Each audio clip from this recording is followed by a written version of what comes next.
और कोई बात नहीं, ये परंपरा चलती रहनी चाहिए। देखिए जब अपन घर में बैठते हैं ना, तो हमको हर चीज का अवलोकन करना चाहिए, समझना चाहिए कि हम कहाँ हैं। इसलिए ज्यादा समय नहीं लेते, पूरे मंच को मेरा प्रणाम, जो छूट गए उनको मेरा नमन। बात मुझे आपसे बहुत सारी करनी है,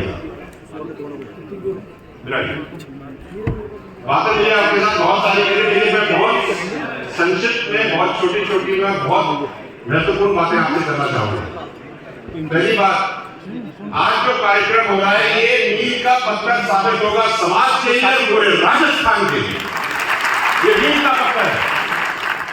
आज आप विचार करें, पिछले इतने सालों से हम सब मिलकर संघर्ष करते आ रहे हैं, और क्योंकि यहां पर ज्यादातर तो सब राजनीति ही बैठे हैं, तो जब राजनीति के बैठे हैं तो एक बात कहना जरूर है, 73 विधानसभाएं और 12 लोकसभाएं काबिज करने वाले समाज को बहुमत समाज, आप पूरा गुर्जर समाज और एमपीसी अगर उसमें आप मिला लो तो राजस्थान में 73 विधानसभाएं आप काबिज करते हैं। इसके साथ साथ 25 में से 12 लोकसभाएं हैं जो आपके वोट से जीती जाती हैं, इसलिए आपको ये जीत मुबारक हो। हमको अपनी ताकत का एहसास होना बहुत जरूरी है, क्योंकि हमें नहीं पता होगा तो फिर किसको पता होगा, हमें तो पता होना चाहिए। ये बात आप समझिए। भाई साहब बैठ जाओ, आपसे निवेदन है, क्या ट्रेन जल्दी जल्दी चेंज फेंक देते ना तो बाद में ब्रेक लग जाता। तुम तो ट्रेन रोकनी है जोरदारी से, बस बोलो यार, रोकनी पड़ेगी। बात चल रही थी यूनिटी की, किसने कहा समाज में, तो मैं एक बात कहना चाहता हूं, गुर्जर आरक्षण संघर्ष समिति के पूरे राजस्थान का एक एक गुर्जर बच्चा, इसका बच्चा हो, बड़ा हो, बुजुर्ग हो, महिला हो, युवा हो, युवती हो, सबके सब इसके सदस्य हैं। तो आप सबको पूरे राजस्थान की गुर्जर संघर्ष समिति को सलाम है।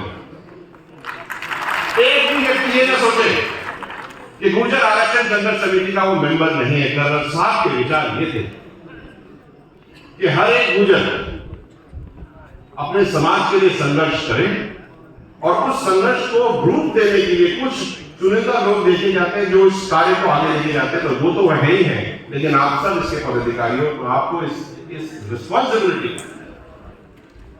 निवारण करना है। पिछली बार जब मैं यही इसी मंच पे यहीं पर खड़ा और एक बात मैंने रखी थी डीएनटी की, तो आप सब तो मैं कहना चाहता हूं कि डी नोटिफाइड ट्राइब से गुर्जर भी आते हैं, गडरले भी आते हैं, रायका रेवाड़ी भी आते हैं, और आप सबको ये खुशखबरी देना चाहता हूं कि पिछले 20 दिन पहले सेंट्रल लिस्ट में राजस्थान के गुर्जर भी सम्मिलित हो गए हैं। आपको बहुत बहुत शुभकामनाएं। हम सब तो अपना काम कर ही रहे हैं, मुस्तैदी से कर रहे हैं, और ये काम मेरे और आपके 2-4 लोगों से नहीं हुआ। दिल्ली में भी पूरी टीम बैठी जो ये काम कर रही है। बस अब छोटा सा पेज बचा है, और निवेदन है आप सबसे। पेज ये है कि राजस्थान में डीएनटी के सर्टिफिकेट्स नहीं बन रहे हैं, तो जब सर्टिफिकेट्स नहीं बनते हैं तो seed scheme for economic development of denotified tribe, denotified tribes क्या है? जब पहले अंग्रेजों के जमाने में जिनको हम चोर बदमाश जातियां कहा करते थे, तो हम भी उनमें से आते थे, और इनके लिए माननीय प्रधानमंत्री जी ने इदारे कमीशन की सर्वे बनवाई, कमीशन की रिपोर्ट आई और बताया गया कि भाई इन सबको मिलना चाहिए। तो इससे क्या होगा ये समझिए, आपके बच्चों को विदेश में जाकर के पढ़ने के लिए सरकार पैसा देगी। आपके बच्चों को, आप समझिए बात, आपके बच्चों को आईएएस, यूपीएससी, आईआईटी, एमबीबीएस के एजुकेशन के लिए अगर दिल्ली में जाकर के पढ़ना है तो उसको सरकार पैसा देगी, और अगर आपको घर बनाने हैं तो आपको पैसा देगी। ये सब जो नॉर्मल स्किल है उसके ओवर अबव है, तो आपको ये बात समझनी चाहिए कि हमारे पास क्या क्या है, आज है लेकिन नहीं है। जैसे ही ये सर्टिफिकेट बन जाएंगे ये काम हो जाएगा, और हमारे बच्चे बाहर विदेश में जाके पढ़ेंगे। क्या बात, कितना मजा आएगा। तो मैं चाहता हूं कि आप सबसे निवेदन है ये काम करें। मैं जब भी मोहन जी को देखता हूं तो मेरे को मोहन जी की बात याद आ जाती है। मैं आप सबके सामने और पूरे सबके सामने बात रखना चाहता हूं। माननीय सुरेश जी ने, और मैंने बंद कमरों में भी बात करी, ठंड के बाद करिए, बाद उनकी 30 मन की पीड़ा है। वो चाहते हैं कि आसिंद में सवाई भोज यूनिवर्सिटी का गठन हो और वहां पर देवनारायण भगवान और सवाई भोज भगवान के ऊपर शोध कार्य भी हो, ऐसी यूनिवर्सिटी बने। इसके लिए जो जमीन है 1100 बीघा जमीन है हमारे पास सवाई भोज मंदिर, वो जमीन मान जी मुहैया कराएंगे।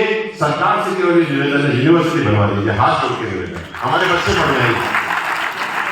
अभी उधर रात की कहते पढ़ाई की बात, पढ़ाई केवल बोलने से नहीं होती, कराने से होती है। हमें कराना पड़ेगा, ये काम करना पड़ेगा। भीलवाड़ा वाले इलाके में हमारे समाज के लोग बहुत पिछड़े हैं, बच्चियों को स्कूल में जाने में दिक्कत हो रही है। मैं थोड़े से आंकड़े आपके सामने रख दूं।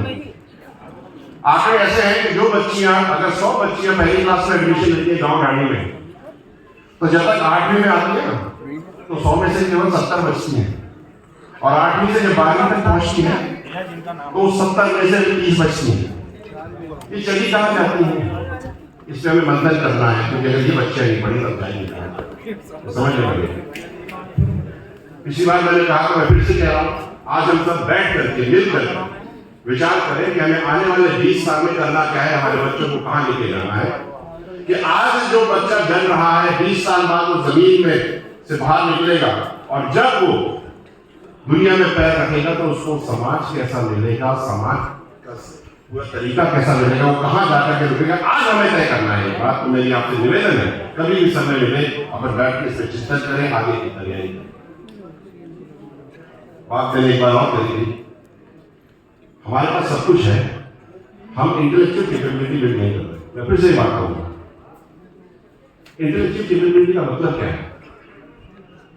हम लोग हर जगह हर तरह की बातें करते हैं, लेकिन मंचों पे, डिस्कशन प्लेटफॉर्म्स पे अपने समाज के लोग मुझे देखते नहीं।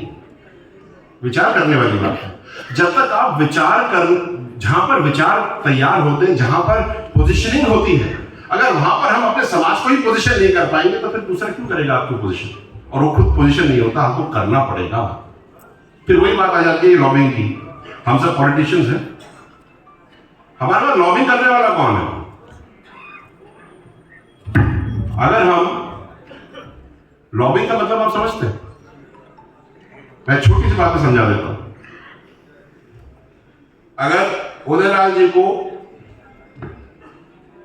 किसी बोर्ड का अध्यक्ष बनना है, तो ये तो एक बार ही कह सकते हैं ना कि हमको बनना है, बार बार तो नहीं कह सकते। हम, आप, वो, ये, वो तो कहेंगे ना बार बार, गलियों में, पीछे दीवारों में, साइडों में, ये लॉबिंग होती है। हमारी लॉबिंग बहुत कमजोर है, और मैं मन से कहना चाहता हूं, हमें लोगों को आगे बढ़ाने की जरूरत है, पीछे खींचने की जरूरत नहीं है साहब।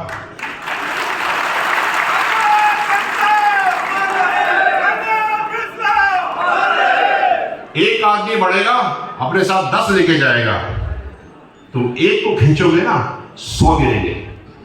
ये बात आप समझिए। इसलिए मैं निवेदन करता हूं, क्योंकि आप ही लोग, अगर पॉलिटिकल बात करें, जिताने वाले भी आप, रोकने वाले भी आप, बढ़ाने वाले भी आप, तो आपको वो काम करना है जिससे कि ये सब आगे बढ़े। इंपॉर्टेंट है। कल मेरे पिताजी कर्नल साहब की दूसरी पुण्यतिथि है। अभी हेम सिंह बढ़ाना जी से बात हो रही थी, तो कह रहे दूसरा हो गया क्या?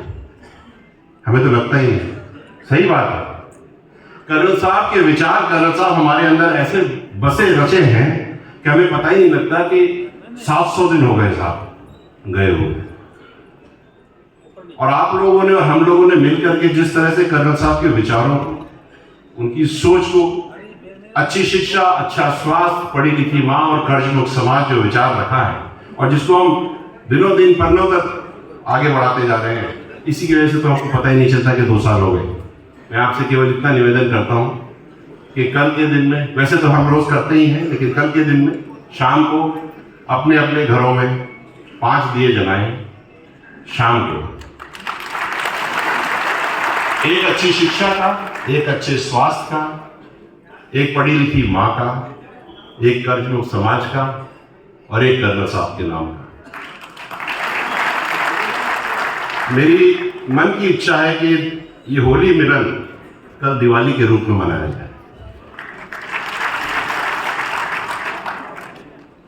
मेरे को करनी तो और बहुत सारी बातें थी, लेकिन मैं अपनी जबान को यहीं विराम देता हूं।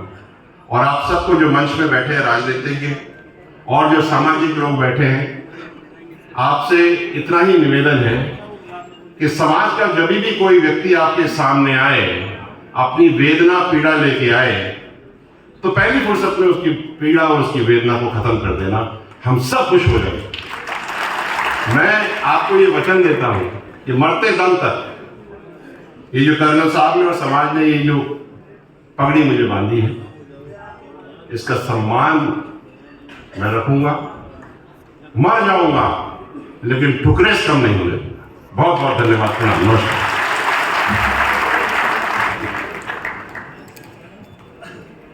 धन्यवाद विजय जी।